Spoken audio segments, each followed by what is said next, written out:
Ok, bonjour et shalom, peuple de Dieu, de là où vous êtes. Je vous remercie premièrement au nom de Jésus-Christ de Nazareth. J'aimerais que ce moment que le Seigneur nous a fait encore grâce, que nous puissions encore se réunir. J'aimerais que nous puissions encore participer, nous deux, avec un enseignement très révélatif et une forte moment qui va bénir 2 ou 3 personnes présentement dans la présence de Dieu. J'aimerais que là où tu es, que tu puisses prier avec moi. Père éternel, Dieu de gloire, Dieu des armées, je prie au nom de Jésus-Christ, je prie pour mon frère, je prie pour ma sœur. Laisse que ta présence soit au milieu de nous. Laisse que la sénérité de ton nom puisse nous assister encore à ce moment. Au nom puissant de Jésus-Christ de Nazareth. Amen. Voilà, que Dieu vous bénisse. Nous allons partager d'un thème, peut-être on t'a déjà prêché dans plusieurs manières. Et moi aussi, je viendrai aussi selon les portions que l'Esprit m'a mis au cœur de pouvoir nous les dire. Bethesda, nous sommes dans Jean chapitre 5. Nous allons lire les versets premiers et nous allons descendre. La Bible dit quelque temps plus tard. Excusez-moi, je suis sur la version Semeur. Quelque temps plus tard, Jésus remonta à Jérusalem à l'occasion d'une fête juive. Or, dans cette ville, près de la porte des brebis, se trouvait une piscine entourée de 5 galeries couvertes, appelées en hébreu Bethesda. Ces galeries étaient remplies de malades qui y restaient couchés, des aveugles, des paralysés, des impotents. Il y avait là un homme malade depuis 38 ans.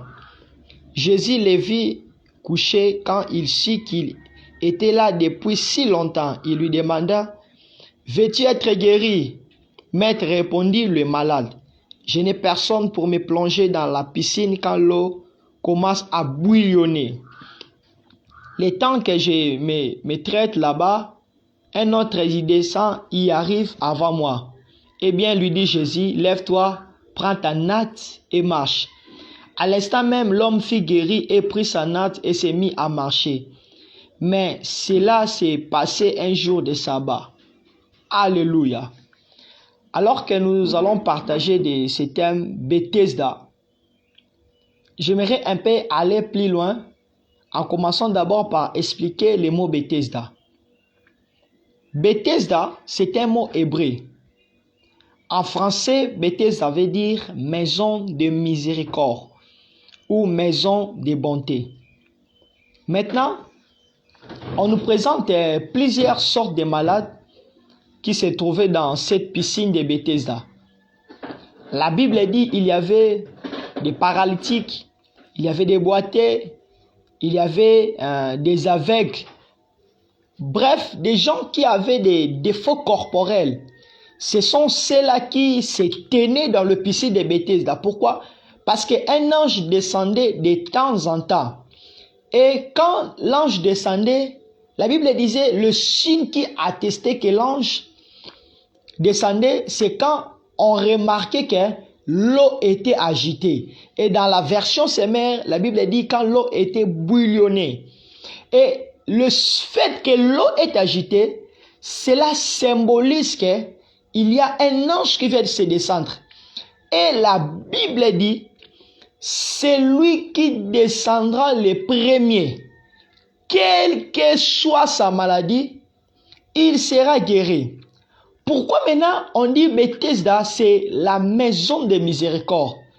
Oui, c'est effectivement Bethesda, c'est une maison de miséricorde. Parce que première des choses à savoir, dans Bethesda, le miracle était gratuit. Il n'y avait pas un monnaie. Il n'y avait pas une monnaie qui était prescrite pour qu'un malade puisse présenter cette monnaie pour qu'il soit guéri. Déjà, il faut savoir qu'à Bethesda, le miracle était gratuit. Mais un miracle qui était gratuit, mais qui demandait une violence. Cela veut dire quoi?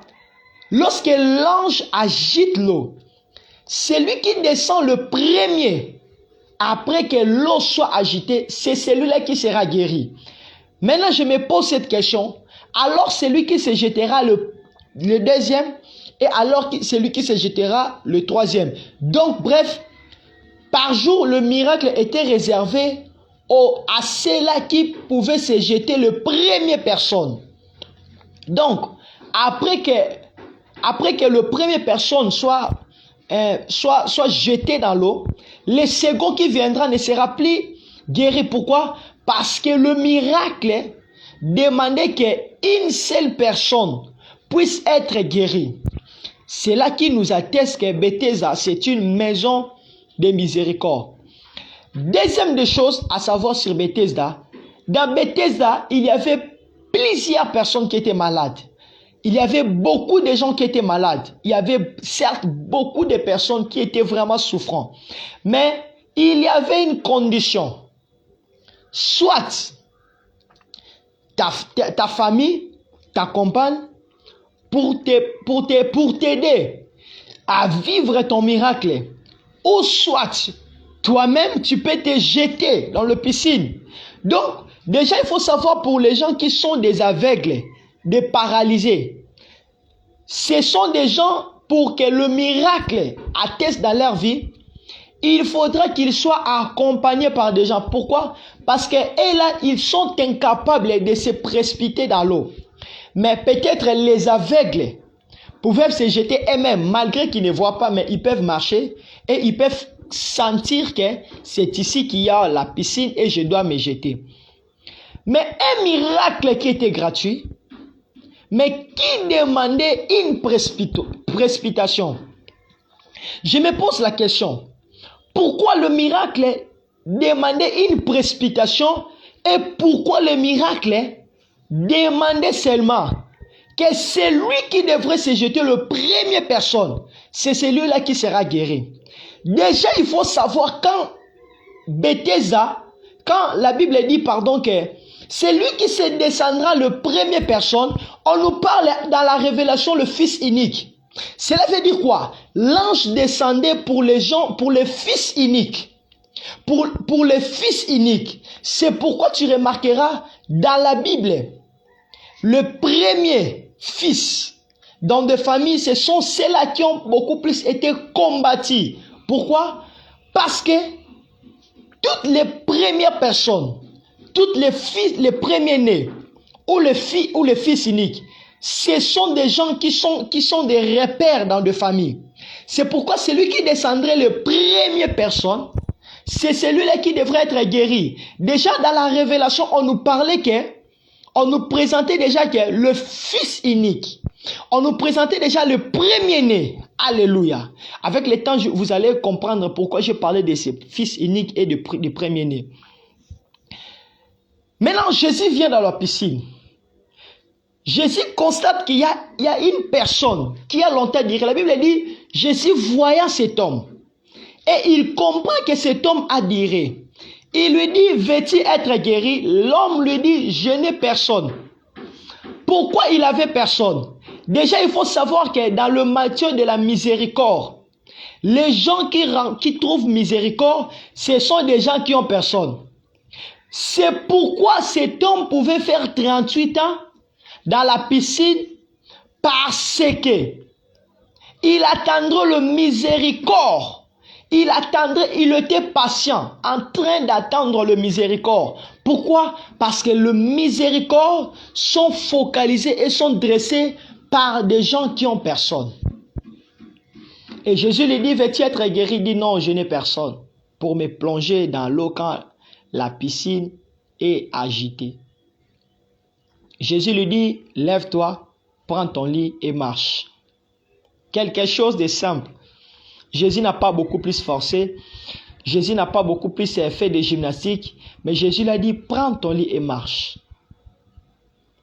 La Bible dit, c'était un jour de sabbat.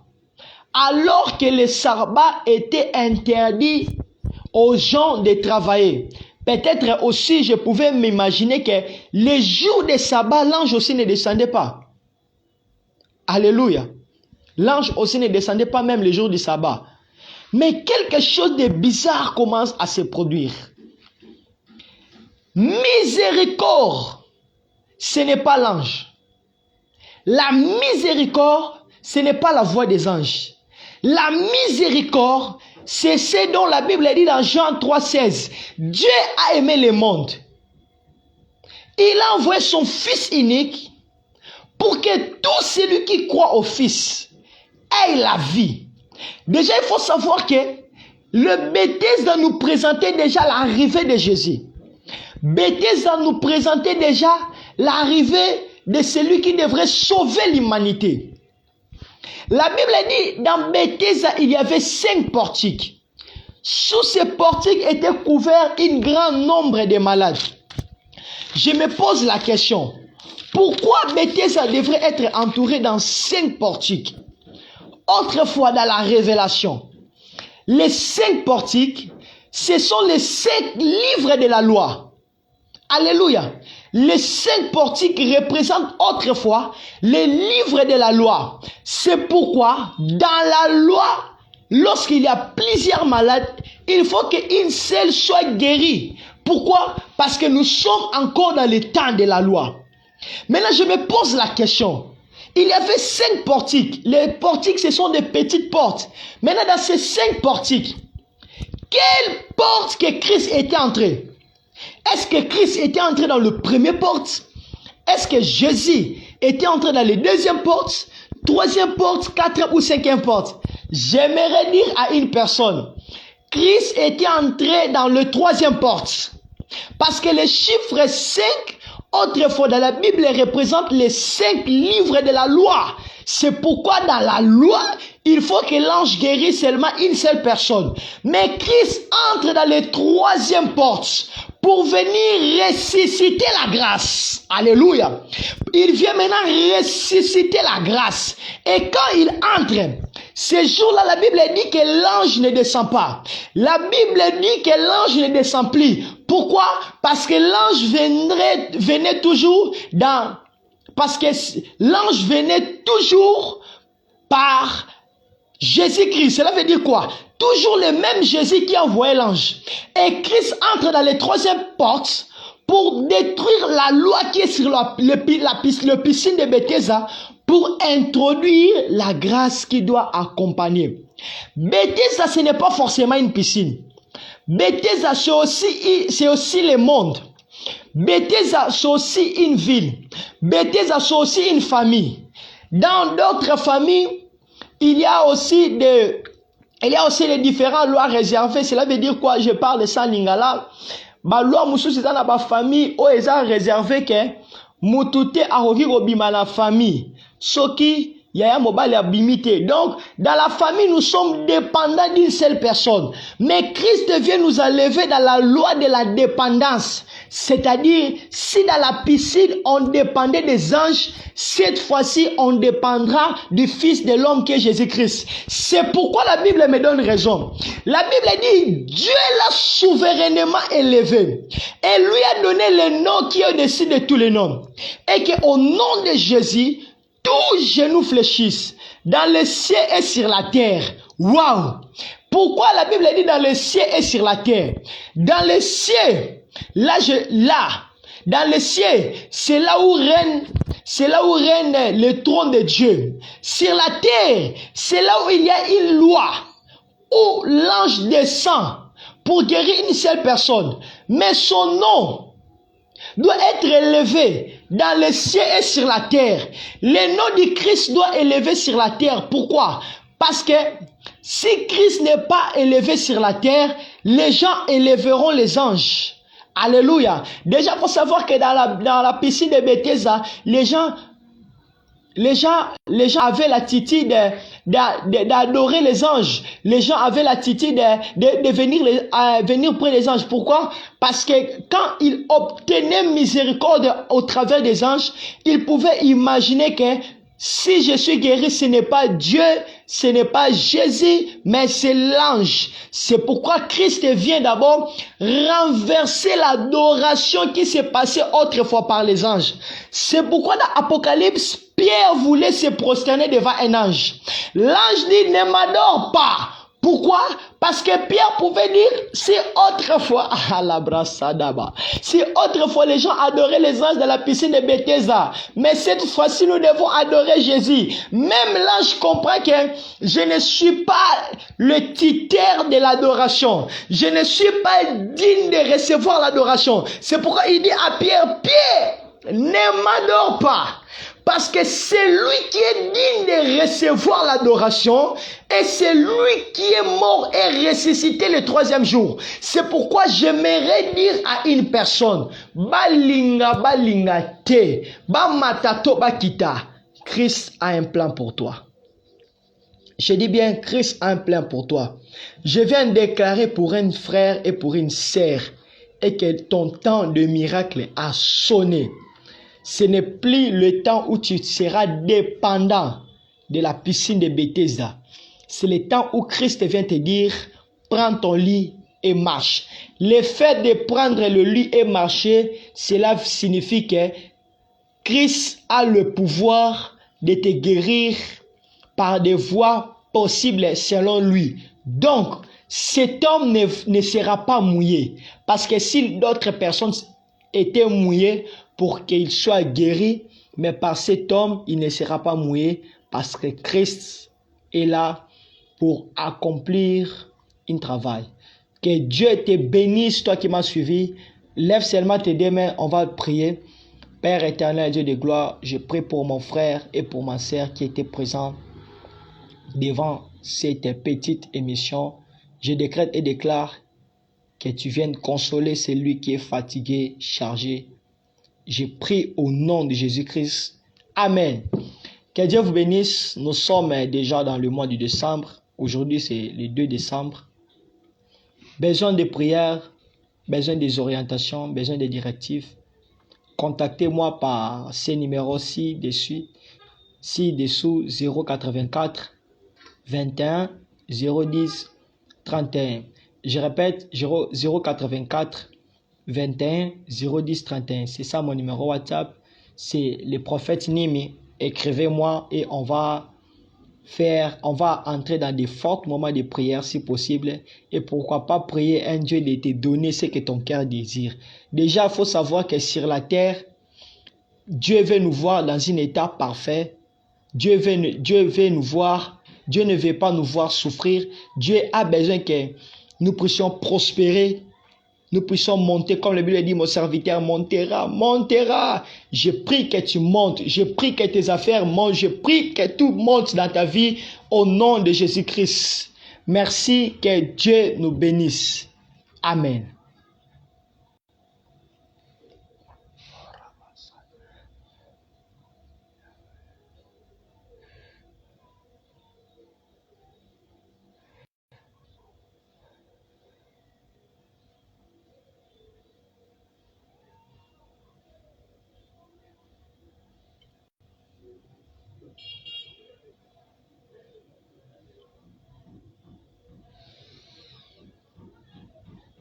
Sharabasaya.